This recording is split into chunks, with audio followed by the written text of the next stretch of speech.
आता निवडणुकीच्या दृष्टीने एक अत्यंत महत्त्वाची बातमी आहे। राज्यात नगरपालिका व नगरपंचायतीच्या निवडणुकीची मतदान प्रक्रिया सुरू असतानाच उच्च न्यायालयाच्या नागपूर खंडपीठाच्या आदेशाने मतमोजणी लांबणीवर पडली।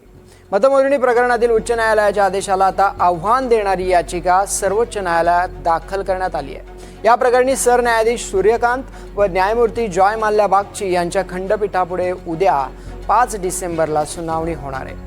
या याचिकेच्या सुनावणीसह सर्वोच्च न्यायालयाच्या भूमिकेकडे आता संपूर्ण राज्याचं लक्ष लागलंय। रामराजे शिंदे आपले प्रतिनिधी फोनवरून माहिती देत आहेत। रामराजे, बिलकुल, कारण नागपूर खंडपीठाने जो आदेश दिला होता की मतमोजणी जी आहे ती पुढे ढकलण्यात आली होती आणि त्या संदर्भामध्ये आता या आदेशाला आव्हान देणारा याचिका जी आहे ती दाखल करण्यात आलेली आहे।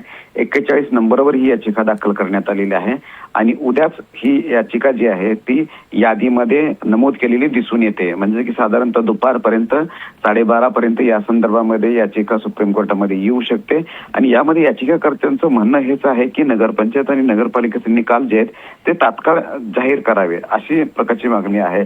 आणि त्याचबरोबर ज्या निकालाच्या संदर्भामध्ये ज्या जागा संदर्भामध्ये काही आक्षेप आहेत तर त्या जागांचे निकाल राखून ठेवावेत, परंतु जिथे जिथे मतदान झालेलं आहे तिथे ताबडतोब मतमोजणी जी आहे त्या संदर्भामध्ये जाहीर करून निकाल जाहीर करावेत अशा प्रकारचे 2 महत्वाच्या मुद्दे जे आहेत ते याचिकामध्ये मांडण्यात आले आहेत। आता सुप्रीम कोर्ट नेमकं उद्या काय यामध्ये दखल देते का, लक्ष देते का ते पाहावं लागणार आहे।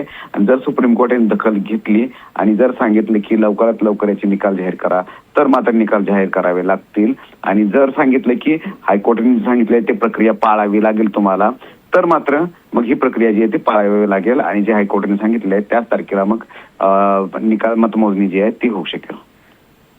बरोबर आहे रामराजे। 21 डिसेंबरला राज्यातल्या 263 नगरपरिषद आणि नगरपंचायतींचा निकाल जो आहे तो लागणार आहे आणि तो निकाल तात्काळ लावावा अशा संदर्भात याचिका सर्वोच्च न्यायालयात दाखल करण्यात आल्या आहेत। त्यामुळे आता उद्या हे पाहणं महत्त्वाचं असणार आहे की निकाल नेमका कधी लागणार आहे। धन्यवाद रामराजे दिलेल्या माहितीसाठी।